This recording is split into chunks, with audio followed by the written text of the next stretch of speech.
Salam olsun hər kəsə. Bu videoda insanların daxildə olduğu qorxuları və onları necə dəf etmək mümkün olması haqqında danışacağım. Xahiş edirəm ki, bu videonu sona qədər izləyin ki, siz də maksimum bu videodan faydalanasınız. Hər bir insanın içində gizli bir qorxular var. Bəzən biz onları görmürük. Amma onlar həyatımızı idarə edir. Bu qorxular bizə uşaqlıq vaxtdan yazılır. Çünki beyin bir kompüter kimi 7 yaşa qədər bütün daha doğrusu şuur altına bütün o proqramları yazır və biz o proqramlar əsasən həyatımızı şuursuz idarə edirik. Biz bəzən bunları heç görmürük də. Necə ki, insan oturur sükan arxasına, maşın avtomatik sürür. Çünki artıq bilir ki, harda pedal var, qaz pedalı, harda əyləc. İnsan da həmçinin həyatı elə yaşayır. Mən də zamanında elə olmuşam. Sonra anlayanda ki, mənim içimdə hansı proqramlar var, mən o proqramları şuurlu şəkildə başlamışam silməyə. Misal üçün, insanın içində bəzən uğursuz olmaq qorxusu var. Bu valideynlərimizdən də gələ bilər. Valideynlərimiz bəzən etdiyi səhvlər biz edə biləcək kimi biz onu qəbul edirik özümüzə.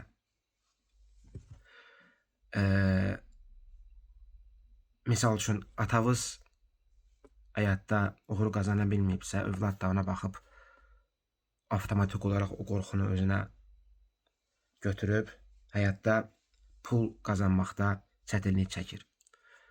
Məndə bu, mən atasız böyümüşəm və mən bilirəm ki, öz təcrübəmdən danışıram. Məndə bu çətinlik olub pul qazanmaq. Hər bir sektor yoxlamışam və sonra anladım ki, bu məndə sadəcə bir proqramdır və çox öz üzərimdə çalışmağa başladım və anladım ki, atam kimi olmaq istəmirəm daha doğrusu və atamın buraxdığı səhvlər də mən etmək istəmirəm. Çünki mən ayrı bir insanam. Ona bənzəmək kimi bir niyyətim olmamalıdır. Pul itirmək qorxusu. Bəzən biz düşünürük ki, harasa gedəcək pulumuz və pul xərcləməkdən qorxuruq. Qorxuruq ki, pul xərcləyəndə bizə nəyəsə çatmayacaq. Və yaxud da ki, tək qalmaq qorxusu. Ki, biz heç kimə lazım olmayacaq və yaxud da ki, bizi heç kim seçməyəcək. Bu qorxuların hamısı məndə var. Daha doğrusu var idi.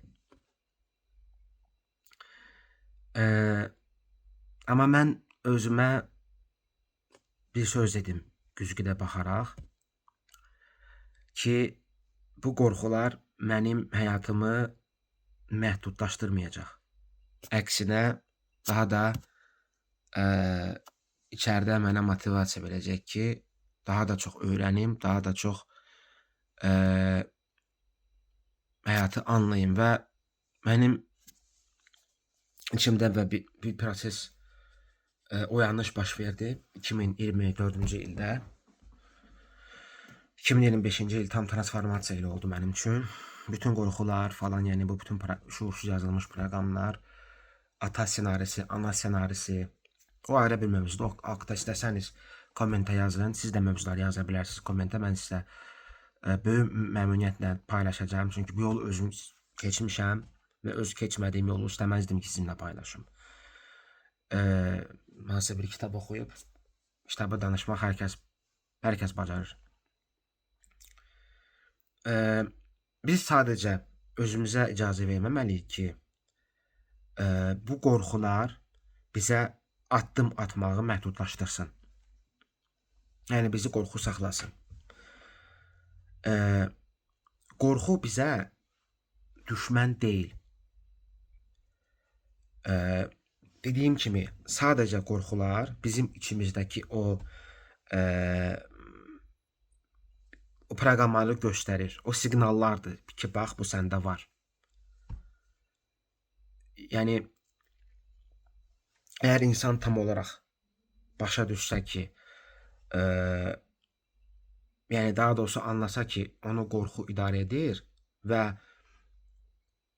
o qorxun tam olaraq, belə deyim də, qıraqdan baxıb stop desə, aha, şuur, məndə bu qorxu var, pul itirmək qorxu var.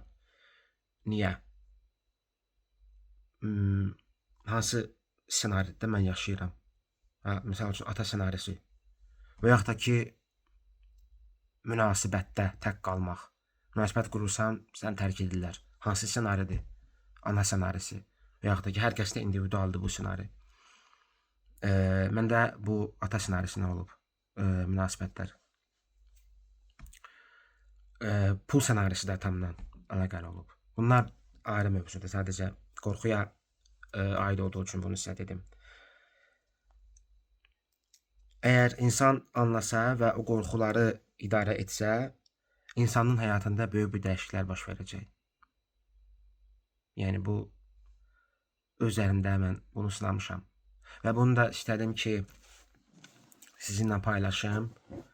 Bəlkə kimsə buradan faydalı bir məlumat alar. Əgər bu videonun sonuna qədər izlədinsə, zəhmət olmasa sən də komment bölməsində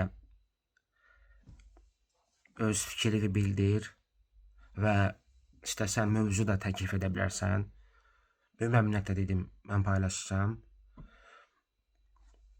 Az çıxır videolar. Çünki mənə də vaxt lazım olur. Enerji gəlsin, mənə yığılsın. Amma TikTokum var, TikTokda paylaşıram. Hər gün bir video. Əgər sona qədər izlədinsə, sənə dərin təşəkkürümü bildirirəm. Xoşuma gəldisə bu video, yetəri qədər sənə fayda verdisə, zəhmət olmasa bəyən knopkasına bas, like knopkasına bas. Çox sağ ol ki, məndən oldun. Növbəti videolara qədər.